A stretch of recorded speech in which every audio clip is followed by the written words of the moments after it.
Today we have some intense energies flowing into this earth realm.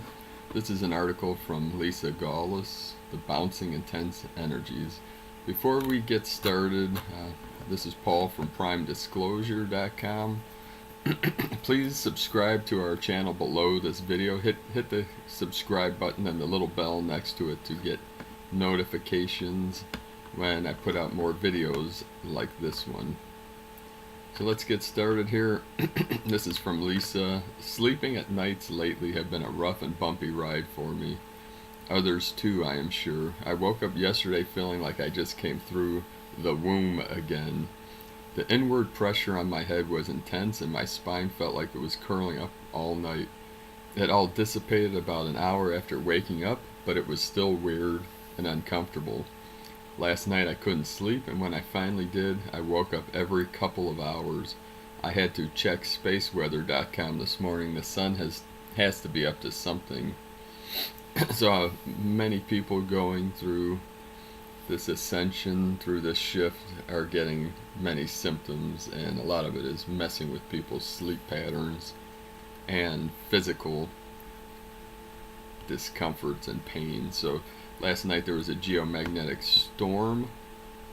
Earth has entered a fast-moving stream of solar wind, now blowing almost 600 kilometers, that's 1.3 million miles per hour, during the early hours of February 19th, which was yesterday. Today's the 20th. The increasing pressure of the stream triggered a G1 class geomagnetic storm. The solar wind stream is flowing from a hole in the sun's atmosphere so wide that Earth should remain inside of it for at least 24 hours. So I know I'm in Cleveland, Ohio here, and today it's unseasonably warm. It's going to be close to 70 degrees in February. That's pretty unusual. Seeing that was about 20 degrees. It just turned 11:11 a.m. It's a good sign there. The sun's energy actually puts into a broader understanding from the only reading I had yesterday. About 5 minutes before it was time for us to connect, a massive storm system showed up behind me. All I kept saying was, please don't let this be mine. I cannot take another storm on the top of the ones my body is already experiencing. I hate to say it, but I was grateful it was her storm system. So this is a client Lisa was working with, and the storm meaning an energetic anomaly in her energy field. Her storm system was twofold, something like a rotating hurricane cloud, with the center part being like a tornado funnel, but opaque and translucent. The more I looked at it, the more it sort of reminded me of a jellyfish. So with the tentacles. Just reading an article today about the immortality of jellyfish. They're pretty amazing creatures. Very surreal and alien-like. No tentacles were involved, but the top part that rotated clockwise was releasing new energy down into her life system. What I created in yellow, the thing that reminded me of a tornado funnel, came down around her body to pull up any and all held onto issues. The next thing I see is her inner child trying to leap over the dividing line between February and March energies.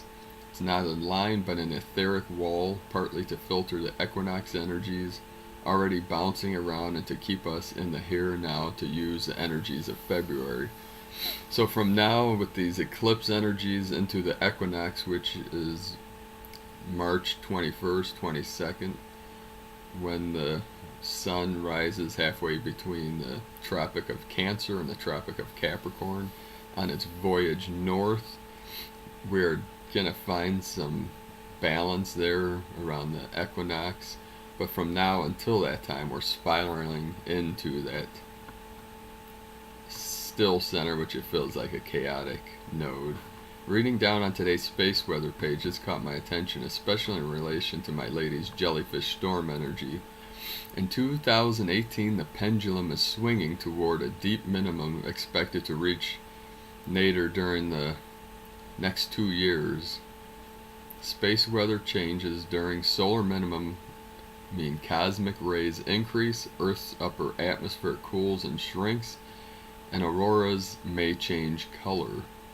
If the upper atmosphere of Earth is shrinking during the sun minimum cycle, which is where our higher consciousness resides, it is squeezing energies into everything on Earth. For those who have unresolved issues, that will be the first thing pulled up. For those who have resolved their core issues, then the concentrating energy is expanding the biology, changing it, and expanding the spiritual attributes all at the same time. Both sides take working with to accomplish what needs to be accomplished, whether it's weeding the garden or planting and nurturing the new. With these biological changes, we may experience food changes too. So here's the interview from yesterday from Charlotte and Lisa Gaulis. It's worth checking out. I'll put a link to this article and video below this video, and be sure to again subscribe to my channel below this video and give us a thumbs up. I'd appreciate that if you enjoyed this video. Have a great day, my friend. We'll see you soon.